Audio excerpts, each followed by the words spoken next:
ನಿಮ್ಮ ಮನೆಯಲ್ಲಿ ನಿಮ್ಮ ಲೈಫ್ ಪಾರ್ಟ್ನರ್ ಮಕ್ಕಳು ಅಥವಾ ಬ್ರದರ್ ಸಿಸ್ಟರ್ಸ್ ಹೇಗಿರ್ತಾರೆ, ನಿಮ್ಮ ಜೊತೆ ಹೇಗೆ ಬಿಹೇವ್ ಮಾಡ್ತಾರೆ ಅಂತ ತಿಳ್ಕೊಳಕ್ಕೆ ಆಸೆ ಇದೆಯಾ?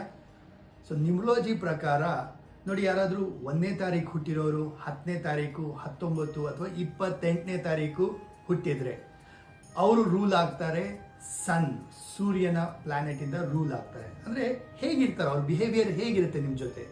So they are very independent, freedom lover ಅವರು. ಓಕೆ, ಅವ್ರದ್ದೇ ನಡ್ಸಕ್ಕೆ ಇಷ್ಟಪಡ್ತಾರೆ. ಅವರು ಅವ್ರನ್ನ ಕಂಟ್ರೋಲ್ ಮಾಡೋದು ಅಥವಾ ಅವ್ರಿಗೆ ಹೇಳಕ್ಕೆ ಬರೋಂಥದ್ದು they don't like it. So ಅವ್ರಿಗೆ ಸ್ವತಂತ್ರವಾಗಿ ಅವರ ಡಿಸಿಷನ್ ಮೇಕರ್ ಆಗಿರಬೇಕು, ಹಾಗೆ ರೆಸ್ಪಾನ್ಸಿಬಲ್ ಆಗಿರ್ತಾರೆ.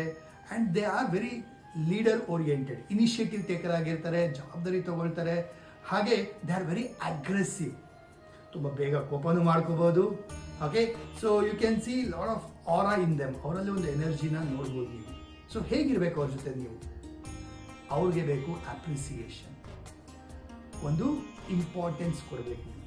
ಸೊ ಯಾವಾಗ ನೀವು ಅವ್ರಿಗೆ ಅಪ್ರಿಷಿಯೇಟ್ ಮಾಡ್ತೀರಾ, ನೀನು ಗ್ರೇಟ್, ನೀನು ಬೆಸ್ಟ್ ಅಂತ ಹೇಳಿ ಅವ್ರಿಗೆ ಇಂಪಾರ್ಟೆನ್ಸ್ನ ತೋರಿಸ್ತೀರಾ, ನೋಡಿ ಅವಾಗ ನಿಮ್ಮ ಜೊತೆ ಹೇಗಿರ್ತಾರೆ ಅಂತ ಹೇಳ್ಬಿಟ್ಟು. ಸೊ ಅವ್ರನ್ನ ಕಂಟ್ರೋಲ್ ಮಾಡೋಕೆ ಹೋಗಬೇಡಿ, ಅವರ ಜೊತೆಗೆ ಅವರ ಸಪೋರ್ಟಲ್ಲಿ ಹೋಗ್ತಾ ಹೋದರೆ ಅವ್ರು ಒಳ್ಳೆ ನಿಮಗೆ ಒಂದು ಇಂಪಾರ್ಟೆನ್ಸ್ನ ಕೊಡ್ತಾರೆ. ರೈಟ್? ಸೊ ನಿಮಗೆ ಮ್ಯಾಚ್ ಆಗ್ತಿದೆ, ಕರೆಕ್ಟ್ ಅನಿಸ್ತಾ ಇದೆ ಅಂದರೆ ಕಮೆಂಟ್ ಬಾಕ್ಸಲ್ಲಿ ಹಾಕಿ, ಹಾಗೆ ಈ ವಿಡಿಯೋನ ಲೈಕ್ ಮಾಡಿ, ಶೇರ್ ಮಾಡಿ, ಫಾಲೋ ಮಾಡಿ ಇನ್ನೊಂದಷ್ಟು ನಂಬರ್ಸ್ ಬಗ್ಗೆ ತಿಳ್ಕೊಳ್ಳೋಕ್ಕೆ.